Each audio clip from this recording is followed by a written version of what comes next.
Disnatalis ini merupakan kegiatan besar Himakum yang dilaksanakan setahun sekali juga. Disnatalis ini merupakan program himpunan yang dimana perayaan ulang tahun ya kelahiran himpunan Himakum tepatnya pada tanggal 23 September. Nah, bulan sekarang kan nih karena kita mau menyelenggarakan Disnatalis, tapi mohon maaf dengan hormat, angkatan 21 ini tentunya masih belum bisa mengikuti kegiatan Disnatalis. Kenapa Bang? Gitu.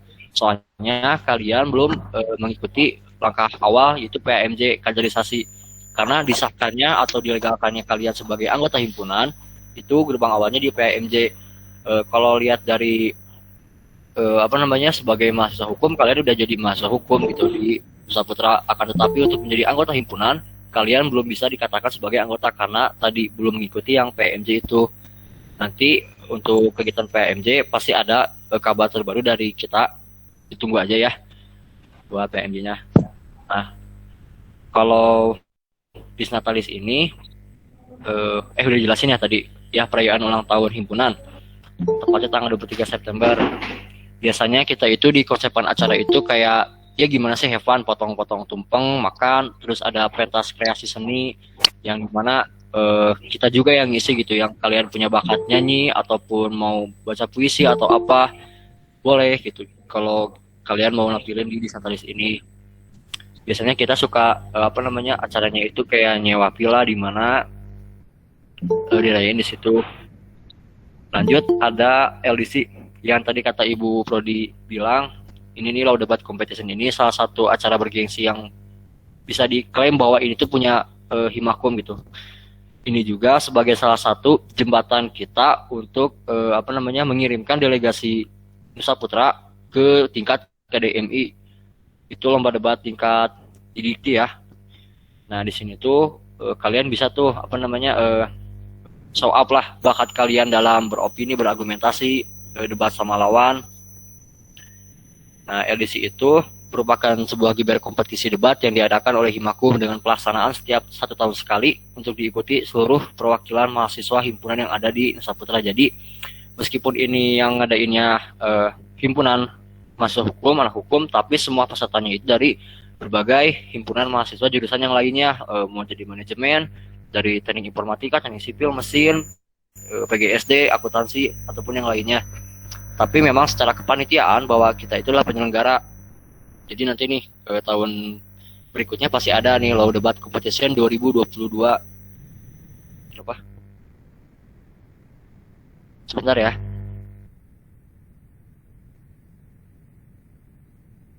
Tunggu.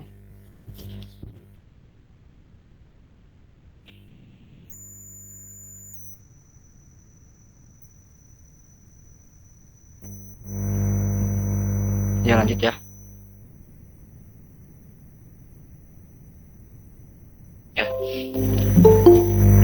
Kegiatan ini menjadi gagasan himpunan mahasiswa hukum menjadi sebuah ajang penjaringan mahasiswa berprestasi lewat soft skill berbicara dengan gagasan dan wawasan yang luas untuk menjadi perwakilan kompetisi debat mahasiswa Indonesia yang diselenggarakan oleh Kementerian Pendidikan.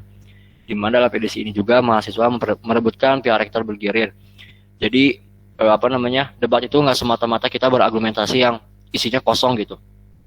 Kita tuh dituntut buat gimana caranya menyampaikan opini ataupun argumentasi sesuai dengan apa yang data real. Biasanya kalau dalam debat itu kita nggak boleh semena-mena ngomong kalau misalnya orang Sunda bilang tuh asbun ya, asal bunyi gitu. Kita ngomong aja gitu tanpa dipikirkan bahwa dari mana datanya real apa enggak, benar atau tidaknya. Kalau anak hukum itu harus mencerminkan sebagai intelektual yang tinggi gitu, di mana kita beropini atau berargumentasi bahwa itu pun kita menyampaikan kebenaran, bukan kebohongan. Ya gitu. Lanjut ada acara SLab.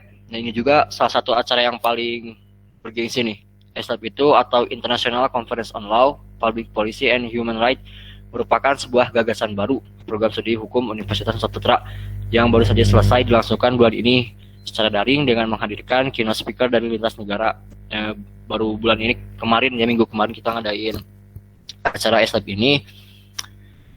Nah, acara SLab ini dihadiri oleh ratusan mahasiswa dari berbagai negara seperti Amerika, Singapura, Malaysia, Turki, dan Australia. Juga Indonesia sebagai partisipan. dengan keynote speaker yang ahli di bidang organisasi internasional. Yang tadi Ibu Prodi udah sampaikan ada beberapa keynote speaker dari internasional juga kan.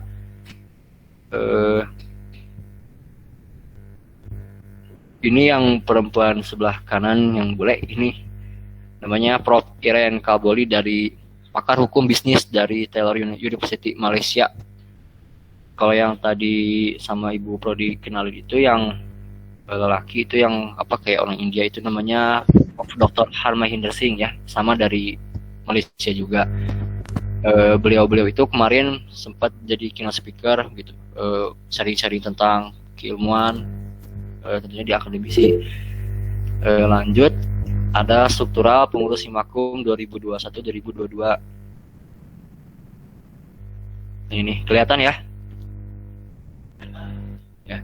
Pengurus himpunan, kepemimpinan tertinggi masih dipegang oleh Ibu Keprodi kita, Ibu Rida Ista Sitepu SHMH. Lanjut ada Ketua Himpunan Mahasiswa Hukum Bobi Galinansyah, saya sendiri. Lalu ada Sekretaris Umum Dede Mulyasani dan Nur Jamilah, Bendahara Himakum Anggi Novitasari dan Zulfatul Amalia. Lalu di sini ada beberapa bidang nih, 1, 2, 3, 4, 5, 6, nah banyak. Di sini ada Kabid KMH ya. Kabid itu singkatannya Ketua Bidang. Nah, KMH itu bidangnya. KMH itu Kaderisasi Mahasiswa Hukum. Bidang ini tuh yang menaungi acara kayak tadi PAMJ yang berbau-bau kaderisasi gitu, yang bertanggung jawab akan program PAMJ tadi. Kalau Kabid K dan A ini kajian dan advokasi. Kabidnya Dede Lutfi, itu kakak tingkat kalian, angkatan 20. Novi Sri Dewi ini kepala bidang pendidikan dan keilmuan. Nah, kalau pendidikan dan keilmuan itu bidang yang mewadahi pendidikan dan keilmuan ya. Contohnya kita nanti ada program mengabdi ke masyarakat, yang dimana sasaran yang kita ajarin itu anak-anak kecil yang dimana mereka sekolah ataupun nggak sekolah karena daerahnya masih terbilang belum terjangkau sama pemerintah ataupun tertinggal sama peradaban yang di kota gitu.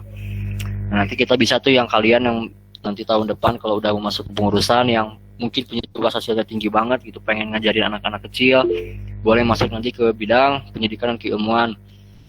Lalu ada Fadlan Samsul Rijal, ini kepala bidang IPM. IPM itu informasi, publikasi dan media. Jadi mereka itu bertanggung jawab kayak mengolah media sosialnya himpunan ataupun menjadi dokumentasi setiap acara, mempublikasikan setiap acara himpunan ke media sosial. Lanjut ada Abdul Majid, itu kepala bidang PMB. PMB itu pengembangan minat bakat. Nah, di sini tuh mereka bertanggung jawab mengeksplor bakat-bakat mahasiswa hukum, tentunya di bidang kayak seni, itu seni musik ataupun yang bisa nyanyi, seni tari, yang lukis, yang berbau seni lainnya juga. Mereka juga bertanggung jawab bikin program. Misalnya nanti kita ada acara Law Festival, di situ isinya tuh kayak misalnya mau menyatukan antara seni sama sastra. Biasanya itu musikalisasi puisi disebutnya ya. Karena kita mahasiswa kan identik dengan perjuangan ataupun apa, bisa tuh nanti bikin kayak ataupun kita bikin acara yang dimana kita nentuin puisi perjuangan, nanti si pesertanya yang bikin musiknya, nah gitu. Lanjut ada Salman Afarisi, ini kepala bidang MURT. MURT itu manajemen urusan rumah tangga. Mereka itu yang bertanggung jawab mengelola atribut himpunan ataupun urusan-urusan yang berbau himpunan. Semisal kayak pembuatan baju PDH ini, itu mereka bertanggung jawab mulai dari sebelumnya dibikin sampai nanti ada dibagiin ke kalian, itu mereka bertanggung jawab. Ataupun kayak pembuatan merchandise buat himpunan, misal kayak gelang, gantungan kunci atau apa lainnya, itu tanggung jawab bidang MURT. Lanjut ke Anggi Agustian, dia itu kepala bidang internal humas ya, khususnya. Jadi kan kalau di kampus itu ada himpunan-himpunan lain tuh, biasanya kalau ada acara mau baik dari kita ataupun baik dari himpunan lain, pasti ada surat undangan, entah itu buat ketua himpunan ataupun surat undangan ataupun surat peminjaman barang ke setiap himpunan. Nah, ini Bang Anggi ini bertanggung jawab. Jadi kalau setiap ada himpunan yang mengirimkan surat, harus melalui ke Bang Anggi dulu, jadi nggak boleh nih langsung aja deh ke ketua himpunannya gitu dari yang lain, itu nggak boleh, harus melalui birokrasi yang jelas, harus ke humas dulu, ini Anggi Agustian. Nah dari humas internal baru deh ke ketua himpunan disampaikan suratnya. Lanjut terakhir ini ada M Nasir, ini kepala bidang eksternal. Dia bertanggung jawab public relasi ke luar, ke eksternal. Contoh misalnya kita mau mengadakan satu acara yang dimana membutuhkan biaya lebih banyak, otomatis kita kan butuh sponsor nih buat keringanan gitu ke acara. Nah dia itu bertanggung jawab nyari relasi nih, misalnya perusahaan mana nih yang bakal dituju buat pengajuan proposal, ataupun misalnya nanti kita mau mengadakan satu kajian isu ataupun diskusi, akan tetapi kita ingin melibatkan mahasiswa hukum luar, contoh dari STH ataupun yang lain. Nah mereka itu yang dari kabit eksternal ini bertanggung jawab menjembatani antara himpunan mahasiswa hukum Nusa Putra sama anak hukum yang di luar kampus Nusa Putra. Nah kayak gitu. Lanjut, histori apa, siapa, di mana, dan bagaimana Himakum itu. Sejarah berdirinya Himakum. Waktu didirikannya itu 23 September 2018. Udah 3 tahun ya. Kedudukannya di kampus Nusa Putra, logonya ini harusnya ada warnanya ya, merah. Ini tuh merah gelap, ini merah terang. Bisa dilihat di sini kayak gini. Nah, fungsinya sebagai wadah berhimpun mahasiswa hukum yang ingin sama-sama belajar tentang hukum.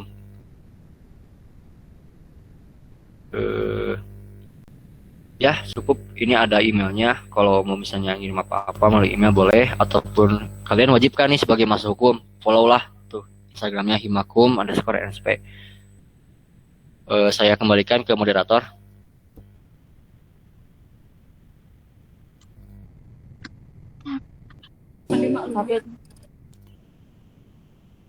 Suaranya terdengar. Ada yang mau ditanyakan tentang sejarah atau mau diskusi bebas sama Bang Bubinya? Kamu bertanya? Ya boleh. Kalau soal PAMJ itu wajib ikut apa enggak? Kalau enggak apa eksekusinya gitu? Ya. Boleh langsung jawab nggak moderator? Boleh. Baik, saya sampaikan tadi kan udah dipaparin ya bahwa PMJ itu bersifat wajib. Kenapa wajib? Karena itu salah satu rumah kalian di prodi hukum gitu, dimana kalian bakal berorganisasi di sana, ataupun misalnya kalian mau punya ide yang brilian. Gini kan maksudnya, masa sih kita udah jadi mahasiswa tapi kuliah, kalau istilah tuh kupu-kupu, kuliah pulang gitu. Masuk ke kuliah ke kampus duduk doang, belajar langsung pulang gitu.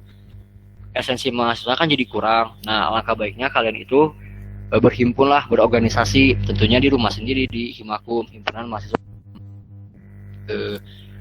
Itu pun menjadi salah satu kalian dianggap sebagai anggota himpunan mahasiswa hukum sama kita gitu. Jadi kalian ikut PMJ itu sebagai syarat pertama buat dapat PDH. Tentunya kalian tuh kalau dapat PDH ini harus ikut PMJ dulu. Nah itu sih. Ada lagi? Atau mau menjawab boleh? Kak, kalau nggak ikut nih, misalkan kita tahun ini nggak ikut ya itu, kalau itu bisa ngulang apa enggak gitu tahun depannya? Gimana? Misalkan tahun sekarang kita nggak ikut PAMJ, nah tahun depan itu kita masih bisa ngulang apa enggak gitu? Oh gitu. Jadi kayak misalnya tahun sekarang kalian gak pengen ikut PMJ tapi pengen tahun depan gitu ya. Disaranin sih sesuai dengan angkatan kalian gitu, biar dapatlah si kebersamaannya. Bisa aja tapi konsekuensinya cukup berat juga. Misal kalian gak ikutan sekarang, otomatis PDH juga makin lama dikasih ke kalian. Jadi kalian makin lama buat dapetin PDH-nya gitu. Jadi saran dari saya pertegas, sesuai sama prosedur aja. Angkatan kalian 21 ikutan semua gitu. Ada sanggahan atau apa? Kak, berlaku juga bagi kelas karyawan Kak untuk wajib mengikuti. Ya, berlaku juga buat karyawan sama reguler. Ada pertanyaan lain? Mohon maaf, Kak, izin bertanya. Ya, boleh. Mohon maaf, tidak on cam dikarenakan tempat dan situasi. Mohon izin bertanya, apa saja capaian yang harus dilalui jika ingin menjadi bagian dari pada badan Himakum? Dan apakah kelas karyawan mempunyai kesempatan yang sama untuk menjadi bagian dari badan Himakum? Terima kasih, Kak. Oh iya, izin menjawab ya. Sama, mau reguler mau karyawan, kita punya kesamaan gitu. Gak ada kayak diskriminasi bahwa kalau kelas karyawan kan mereka juga sebagai pekerja gitu ya, udah punya kerjaan, udah punya jabatan mungkin. Tapi di sini kita menyamaratakan semua gitu. Kita nggak ada perbedaan mau reguler mau karyawan, tetap aja sama, tahapannya juga sama. Pertama mengikuti PMJ buat diakui dan dilegalisasi sebagai anggota himpunan hukum gitu, himpunan mahasiswa hukum.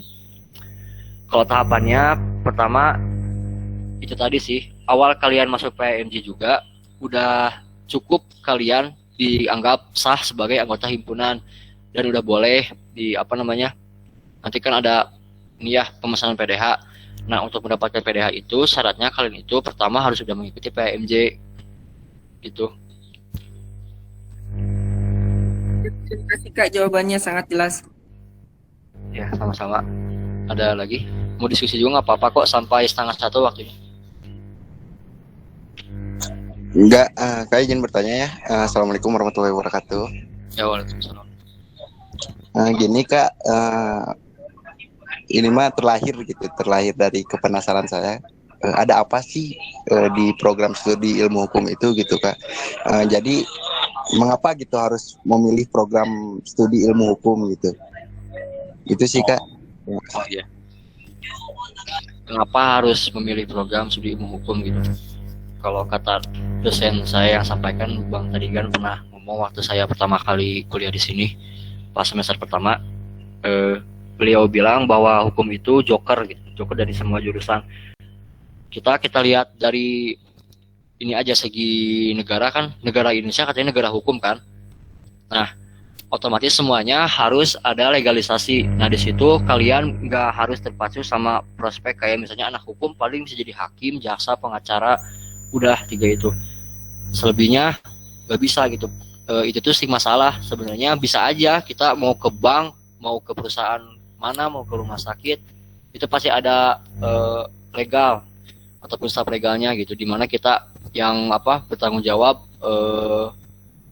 mengurus tentang legalisasi perusahaan itu sendiri. Atau kalian menjadi dosen akademisi kan bisa ngamalin ilmu yang kalian dapat selama kuliah atau jadi dosen. Terus jadi polisi juga bisa, mau jadi tentara juga bisa. Kalau polisi kan nanti ada tuh yang SIE yang jadi jalur sarjana gitu, itu bisa. Terus kenapa harus masuk hukum?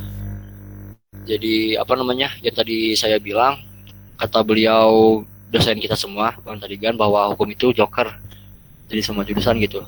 Contohnya jadi hakim itu harus minimal SH sarjana hukum. Tapi ada gak hakim yang gelarnya itu SPD atau gelarnya itu ST sarjana teknik? Gak ada kan, harus dari hukum. Tapi kita bisa masuk ke instansi yang dimana sebenarnya itu misalnya backgroundnya akuntansi, ke bank gitu. Kita bisa masuk ke sana gitu sih. Ya Kak, baik, terima kasih. Terus Kak ini tadi kan PC yang menjadi penyelenggara pendidikan hukum kan kelas dunia gitu, Nusa Putra tuh. Apakah kita juga mempelajari hukum internasional gitu di Nusa Putra? Terima kasih. Oh itu nanti bisa kalian dapatkan pas udah kuliah ya, pasti dipelajari hukum internasional tuh misalnya kayak perjanjian antara satu negara dengan satu negara lainnya, kayak traktat perjanjian internasional antara negara ini sama negara, misalnya negara A sama negara B ada perjanjian nih kerjasama, itu traktat namanya. Mungkin nanti karena saya juga masih semester 5, masih kurang dari segi keilmuan, bisa kalian tanyakan ke dosen yang bersangkutan langsung nanti diskusi gitu. Oh iya siap Kak, terima kasih Kak, sangat jelas. Mungkin Ada lagi? Selamat siang, saya mau izin bertanya. Ya boleh. Kalau misalnya untuk kegiatan-kegiatan hima hukum sendiri, apakah ada kumpul rutin untuk semua anggota atau kalau memang ingin aktif harus ada proses pendaftaran atau seleksi dan sebagainya? Terima kasih. Oh, maksudnya kumpulan anggota himpunan? Iya, kan Iya. tadi katanya semua dianggap anggota, jadi mau Ya. ini. Ya. Kalau nanti kalian udah mengikuti PMJ nih, udah menjadi anggota himpunan, mungkin kita kan pasti ada nih program kerja ke depannya, bakal misalnya bulan ini tuh yang paling terdekat acara apa nih, otomatis pengurus tuh pasti rapat dulu buat nentuin apa namanya konsepan acara. Nanti kita pasti ada transparansi acara ke anggota yang bukan pengurus, meskipun maksudnya bukan pengurus kan, tapi yang bukan pengurus juga punya hak untuk mengetahui acara itu sama ikut terlibat sebagai panitia. Otomatis kita juga pasti ada kumpulan nih, misalnya ada acara apa, nanti pengurus masih tahu nih ada acara ini. Ya kita rapat kumpul semuanya gitu. Iya Kak, baik, terima kasih. Sama-sama. Ada lagi? Saya mau bertanya Kak. Boleh. Kan kata kakak tadi kalau misalkan hima hukum itu sebagai rumah kita ya. Gimana? Suaranya kurang jelas. Kan kata kakak tadi hima hukum itu sebagai rumah kita. Nah berarti ada dong tempat kita untuk bermain gitu. Misalkan organisasi luar. Nah kalau yang sudah terikat sama organisasi di luar, apa yang harus dilakukan sebagai kita yang maba? Terikat sama organisasi luar, contohnya? Contohnya misalkan ada doktrinan gitu. Kamu harus gini. Sehingga tidak bisa balik lagi ke himpunan Oke. himakum. Gini ya. Kalian itu kuliah kan tujuannya misalnya terutama di hukum ya. Sebelum kalian mengenal dunia organisasi luar, memang ada yang kayak punya organ ekstern di luar gitu, apapun itu bentuknya. Tapi coba kalian tanamkan dulu cinta sama himpunan sendiri gitu, cinta sama rumah sendiri. Nanti tuh ya pasti ada waktunya kalian keluar nyari ilmu. Logikanya gini deh, antara misalnya kalian diem di rumah kalian tuh ada yang rusak, misalnya ada yang kurang lah. Kita kan pasti keluar rumah ke toko material. Itu analoginya. Jadi kalau misalnya kalian pengen cari ilmu di luar yang buat dibawa ke dalam, boleh, tapi nanti ada waktunya. Sekarang untuk kalian coba tanamkan dulu cinta sama himpunan kalian sendiri gitu. Mengabdi sama himpunan kalian sendiri. Yang dimana itu juga rumah kalian sendiri gitu, bukan rumah orang lain. Begitu. Cukup? Terima kasih banyak Kak. Ya. Kak, izin bertanya. Boleh. Kan di ilmu hukum itu ada banyak fokus ya Kak. Contohnya misalkan hukum perdata, hukum pidana, atau lain-lain. Nah di Nusa Putra ini kita bisa memilih fokus yang kita pilih apa dipelajari secara umum. Kurang jelas soalnya gimana? Kan di ilmu hukum itu ada beberapa fokus, contohnya kan seperti ilmu hukum pidana, hukum perdata. Nah di Nusa Putra ini apakah dipelajari secara umum atau kita bisa memilih fokus yang kita pilih? Oh, maksudnya di awal ini konsentrasi ya. Kalau di awal pasti dasar dulu kayak pengantar ilmu hukum, pengantar hukum Indonesia, PIH ilmu negara. Kalian pasti diajarinnya dasar dulu, nggak langsung ke fokus ke satu matkul gitu. Mungkin nanti di semester 5 kalian ada gitu, ya konsentrasinya. Tapi kalau buat awal semester 1 sampai 5 mungkin kalian dasar dulu gitu. Oh jadi nanti baru di semester 5 bisa milih gitu. Ya, konsentratnya bisa.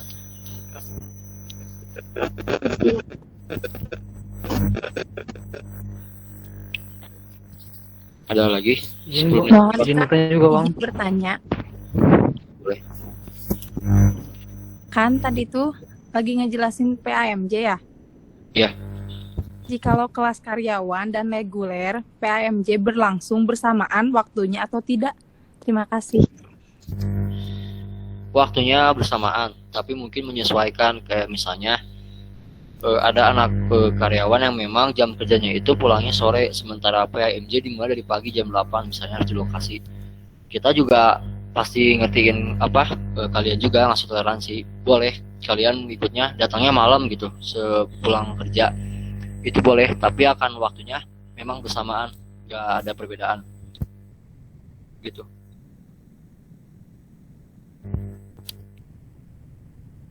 Udah? Cukup? Mana? Cukup. Izin bertanya juga bang. Halo. Cek. Siapa? Izin bertanya juga bang. Oh ya udah. Terakhir ya. Satu. Iya terakhir. Iya siap. Dalam himpunan Himakum ini bang, apakah apa saja kegiatan yang kita pelajari dalam himpunan ini bang, atau kegiatan-kegiatan apa saja yang kita laksanakan? Itu bang, itu aja. Kegiatan yang diselenggarakan sama himpunan mahasiswa hukum gitu. Tadi kan udah dijelasin ya, ada beberapa kegiatan yang kita laksanakan. Pertama, PMJ, penerimaan anggota mahasiswa jurusia, itu ospek jurusan. Tapi sekali lagi tolong ilangin dari pikiran kalian bahwa ospek jurusan itu kayak berbau-bau kekerasan dari senior. Nggak ada ya, sama sekali. Kita di sini lebih mengedepankan intelektualitas, kayak mengasah pemikiran, biar berpikir kritis sebagai mahasiswa, terus rasa loyalitas, setia sama himpunan, cinta sama himpunan sendiri. Terus itu pun sebagai salah satu jembatan kalian dianggap sebagai anggota mahasiswa di Nusa Putra, anggota himpunan. Terus yang kedua ada Disnatalis tadi kan, yang perayaan ulang tahun himpunan mahasiswa hukum yang diadakan setiap tanggal 23 September bulan ini nih. Ada LDC juga, Law Debat Competition, itu acara debat yang dimana pesertanya dari jurusan lain di Nusa Putra, akan tetapi sebagai penyelenggaranya itu kita sendiri. Nah, terus ada banyak deh. Nanti juga kalian tahu pas sudah jadi anggota mahasiswa hukum, anggota himpunan mahasiswa hukum. Masih banyak. Oh iya bang. Jadi bang, apakah setiap hari itu ada kegiatan di himpunan Himakum ini, atau sebelum-sebelumnya itu setiap hari ada kegiatannya atau gimana? Gimana? Ya, kan di himpunan Himakum ini bang, apakah setiap hari itu ada kegiatan buat yang dipersiapin sebelumnya, gimana itu bang? Oh, jadi misalnya ada berapa kegiatan dalam sebulan gitu ke depan? Iya. Oh, itu kondisional sih. Kalau buat sekarang yang terdekat di Natalis September, terus PHMJ juga nanti dikasih tahu deh waktunya. Tapi setiap bulan itu memang nggak selalu ada program kerja juga. Mungkin pendingnya cuma sebulan 2 bulan baru ada kegiatan. Contoh sekarang ada kegiatan, bulan depan nggak ada, bulan depan ada lagi gitu. Oh iya bang, siap. Itu aja bang. Makasih bang. Ya, saya kembalikan ke moderator ya. Ya, terima kasih kepada Bang Bobi Gerhadinansyah atas pemaparan materi dan gambaran Himakum. Semoga apapun yang beliau sampaikan bisa menambah wawasan dan menjadi acuan kepada teman-teman. Informasi sedikit ya, waktu istirahat dari jam 12:30 sampai jam 1. Nanti jam 1 lagi untuk para peserta masuk ke link Zoom yang tadi, yang Mabim ya. Jadi balik lagi ke acara Mabimnya. Sekian dari kami, Himpunan Mahasiswa Hukum. Mohon maaf bila ada kesalahan dan kekurangan. Kelebihannya juga silahkan diambil yang baik-baiknya saja. Terima kasih banyak atas waktunya dan semoga bermanfaat. Ketemu Ya, di acara selanjutnya. Iya. ya Kak, semoga aja. Dah. Udah ada. Siap, siap semangat. Terima kasih.